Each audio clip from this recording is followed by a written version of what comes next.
Et salut les amis, l'heure est grave les amis, l'heure est grave, il y a trop d'élèves qui galèrent sur le titromatique, donc on va se faire une vidéo où je vais t'expliquer le titromatique, on va prendre les formules, mélanger des formules, sortir des formules, inventer des formules, et on va démystifier cette histoire de titromatique qui prend la tête parce qu'il n'y a pas de raison de galérer là-dessus. Donc comme d'hab, on va tout reposer à plat, tout mettre à plat, démystifier, et après tu vas dire à la fin de la vidéo, ah mais c'est que ça, et là ce sera cool. On va faire une petite application, pas tout l'exercice, juste les deux premières questions.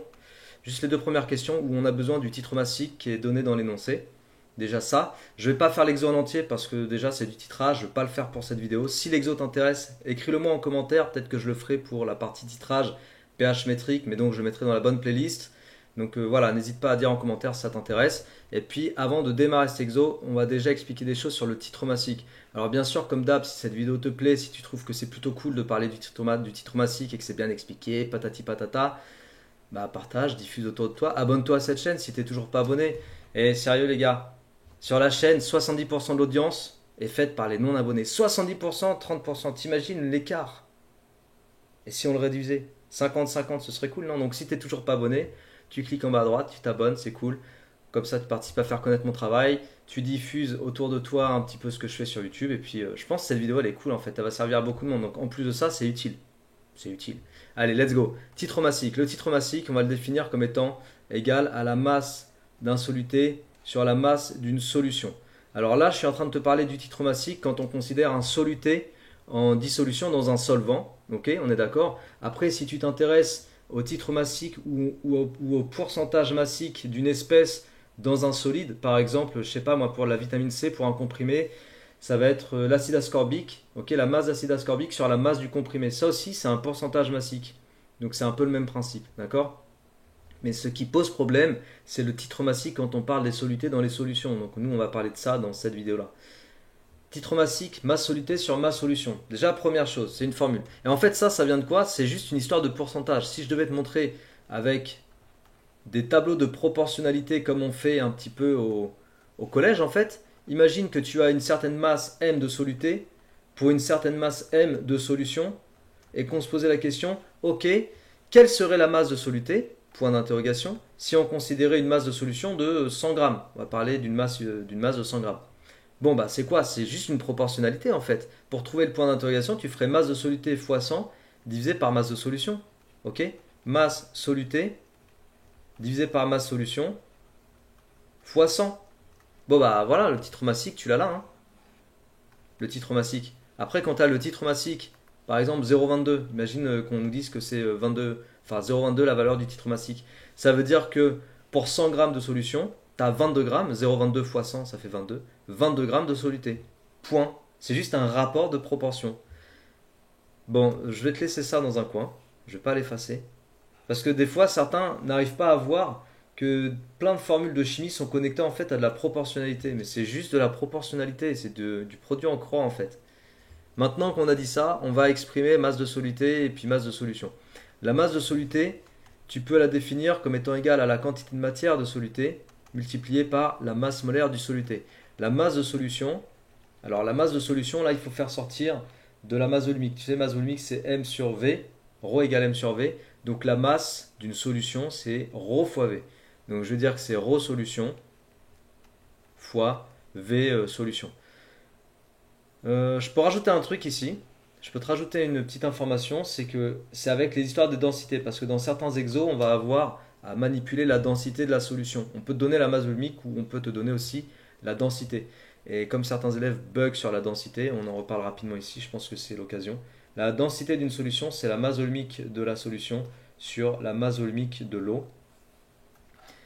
La masse volumique de l'eau, en fait, tu dois te souvenir que une bouteille de 1 litre d'eau a une masse de 1 kg. 1 kg pour 1 litre. La masse volumique de l'eau, c'est 1 kg par litre. Mais comme bien souvent en chimie, on parle plutôt en grammes, on va plutôt dire 1 10 puissance 3 grammes par litre. Je te conseille de retenir plutôt sous cette forme-là.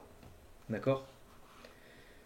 Donc pourquoi je disais ça? Parce que voilà, la densité, si tu multiplies la masse volumique de l'eau par la densité de la solution, ça te fait la masse volumique de la solution. Donc la masse volumique de la solution, tu peux aussi le détailler en écrivant densité de la solution fois masse volumique de l'eau.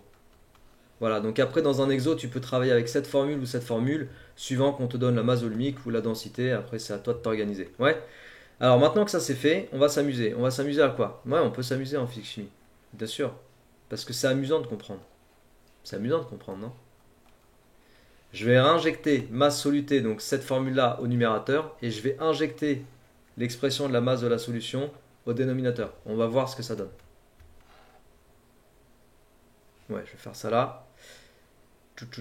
Donc, le titre massique.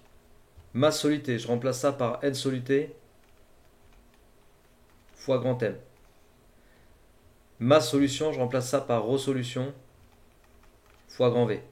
Alors déjà là, j'ai une formule intéressante qui fait apparaître la quantité de matière du soluté. Tu vois, dans l'exercice, il nous demande la quantité de matière d'acide salicylique. C'est le soluté en solution pour un certain volume. Donc on va connaître toutes les informations. On va avoir la masse molaire, la masse volumique, le titre massique. On va avoir le volume de la solution. Et avec tout ça, en fait, on va pouvoir exploiter la formule que je t'ai donnée ici. C'est une nouvelle formule, si tu veux, hein, une nouvelle formule, mais ne la prends pas par cœur, hein. Je te montre juste qu'on peut tout retrouver par nous-mêmes. Mais voilà, tu as une formule où tu vas pouvoir isoler quantité de matière du soluté. Mais on va aller encore plus loin. Regarde ça. Regarde ce qui ressort ici, là. Quantité de matière d'un soluté sur le volume. C'est quoi ça, quantité de matière sur volume? Bah, c'est rien d'autre que la concentration molaire du soluté. Donc on va réécrire la formule du titre massique. Titre massique égale concentration molaire fois grand M divisé par ρ. Et ça, c'est une formule qui est plutôt intéressante, mais que je t'invite à ne pas apprendre par cœur, mais plutôt à retrouver par toi-même. Tu peux t'entraîner, tu prends une feuille blanche de façon méthodique, tu prends une feuille blanche, tu refais ce que je fais ici sur ce slide, et tu t'entraînes jusqu'à ce que tu dises, ok, ah ouais, c'est comme ça que ça fait, etc. Tu retrouves tout par toi-même. C'est comme ça qu'on devient puissant en physique-chimie en fait. Donc là, tu as une relation où tu peux extraire carrément, tu vois, la concentration. Donc tu peux l'isoler. La concentration à droite, je l'isole toute seule, ça fait ρ fois titre massique sur grand M.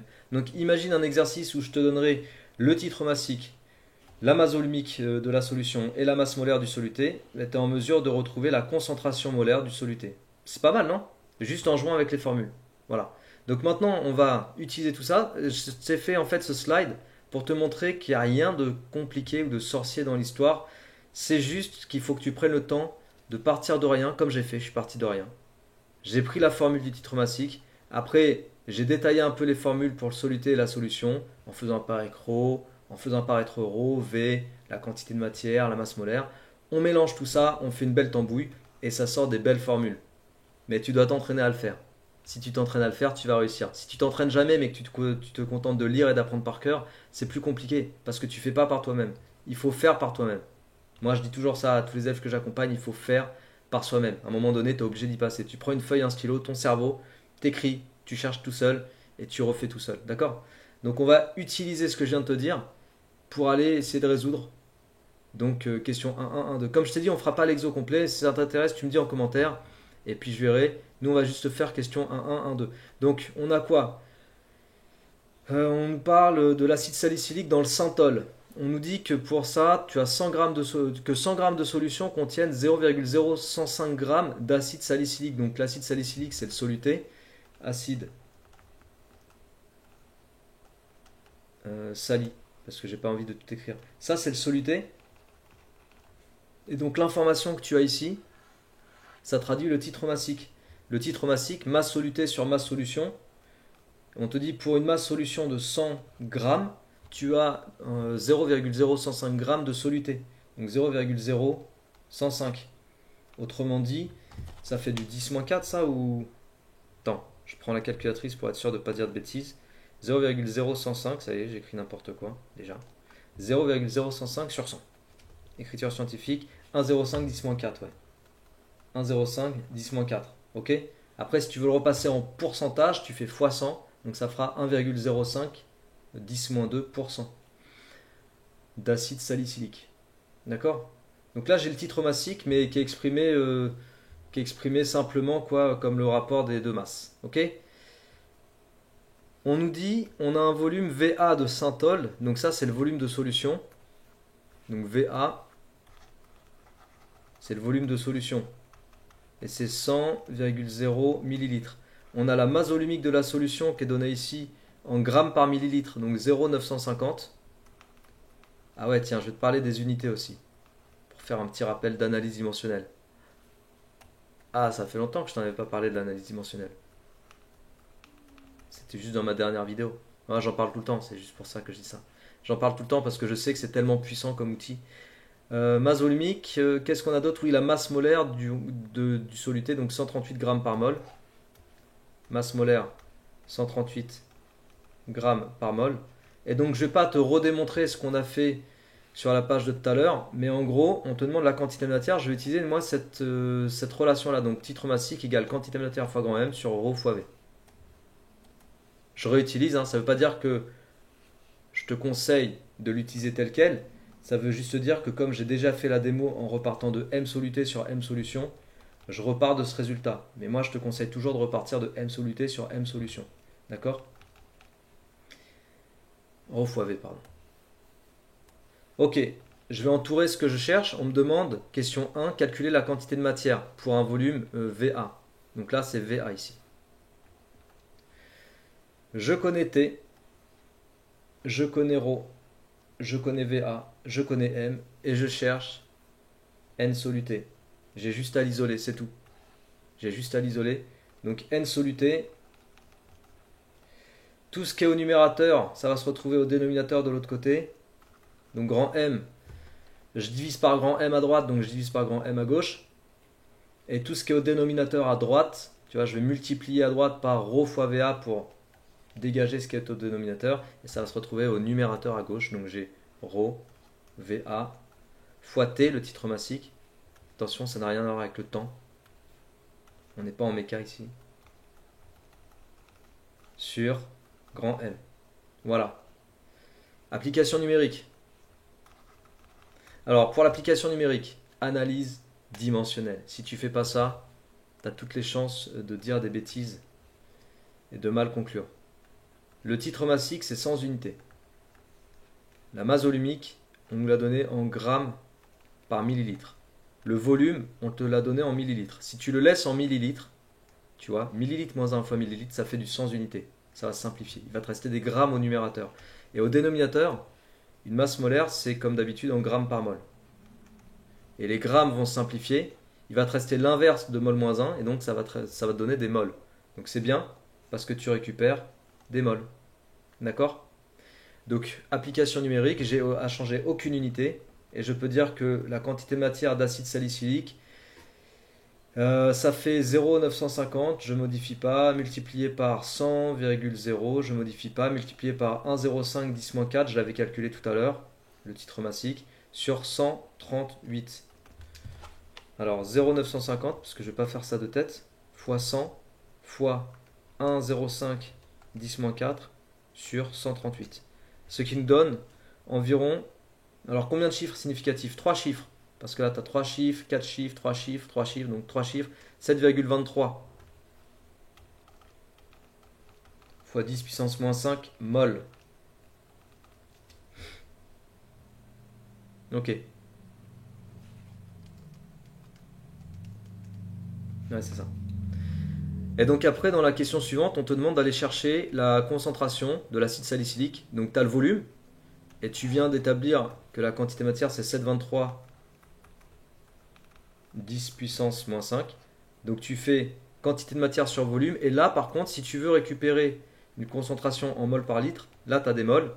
Là, il faut que tu mettes des litres. Donc tu fais gaffe aux unités. Comme c'est 100 millilitres pour le volume dans l'énoncé, il faut que tu convertisses en litres. Donc 7,23 10 moins 5 divisé par 100,0 10 moins 3. Alors 7,23 10 moins 5 sur 100 10 moins 3, ce qui nous donne 7,23 10 moins 4. Ouais, j'aurais pu faire ça de tête, je sais. C'est pas grave. 7,23 10 moins 4, et là tu as la concentration molaire. Bon, maintenant si on avait voulu aller chercher la concentration molaire directement et trouver en un seul coup 7,23 10 moins 4. Donc c'est la dernière chose que je te dis sur cette vidéo. Tout à l'heure j'ai établi sur ce slide là que la concentration c'était ρ fois le titre massique sur M. On avait réussi à sortir cette formule, donc on va appliquer cette formule et en un calcul on va essayer de retrouver 7,23 10 moins 4. Donc concentration égale ρ fois T sur M. ρ c'est 0,950 dans l'exercice, T c'est 1,05 10 moins 4 et M c'est 138. Juste attention aux unités. On a failli raconter des bêtises là. Rho, c'est des grammes par millilitre. Donc si on met 0,950, je parle en grammes par millilitre. M, c'est des grammes par mol. T, c'est 100 unités. Pose-toi toujours la question des unités, c'est absolument primordial. Si tu simplifies les unités, donc grammes, ça va dégager, il va te rester, bah là, tu n'as pas d'unité, il va te rester donc millilitre moins 1 sur mol moins 1, ça va faire des mols par millilitre. Alors tu peux très bien conserver les unités de façon à récupérer des mols par millilitre, donc tu auras une concentration en mols par millilitre, ou bien tu peux passer ta masse volumique en grammes par litre pour avoir des mols par litre au final. On va garder des mols par millilitre nous, et après je vais convertir en mols par litre, d'accord? Et puis ça terminera la vidéo. Donc 0,950. Si tu trouves que la vidéo est cool, vas-y, hein, partage, diffuse sur les réseaux. Tu peux venir sur mon serveur Discord aussi. Faut que je dise ça maintenant puisqu'il y a un serveur Discord. J'essaierai de le mettre en commentaire ou en description. 0,950 fois 1, donc ça fait 7,23 10 moins 7. Ah non, on n'a pas pareil. Mais non, je rigole. Parce que là, on a des mols par millilitre. Donc si tu as 7,23 10-7 mol dans 1 millilitre, alors dans 1 litre c'est 1000 millilitres, tu vois, tu as 1000 fois plus. Si tu as 7,23 10-7 dans 1 millilitre, dans 1 litre, tu as 1000 fois plus. Donc si tu veux passer en mol par litre, tu multiplies par 1000, 10 puissance 3, et tu obtiendras des mols par litre. Voilà la conversion. Donc en multipliant par 10 puissance moins 3, 10 puissance 3, pardon, ça va te faire 7,23, 10 moins 4, donc on récupère bien la même valeur de concentration. Voilà, donc cet exercice et cette vidéo, c'était pour te montrer, te parler du titre massique et l'appliquer en fait sur un cas concret d'un exercice qui démarre en te demandant de retrouver concentration molaire ou retrouver la quantité de matière à partir du titre massique. Donc j'ai essayé de te démystifier le truc, j'espère avoir réussi. C'est vraiment pas compliqué, mais ce que je te répète, c'est qu'il faut que tu partes de la feuille blanche ou du slide noir. Parce que si tu refais pas par toi-même et que tu retrouves pas par toi-même, que tu te contentes de lire et d'apprendre, là ça rentrera pas. Tu es en physique chimie mon ami, et en physique chimie, faut que tu te formes la tête et le cerveau. Mais pour ça, faut que tu fasses avec tes mains, d'accord? Et que tu réfléchisses avec ta tête aussi. Donc refais par toi-même, n'hésite pas à faire ça. N'hésite pas également à refaire donc les deux premières questions de l'exercice qui est ici. Et puis si tu as envie que je traite cet exercice dans le contexte du titrage, puisque c'est un titrage pH métrique à la base, tu me le mets en commentaire, tu commentes sous la vidéo.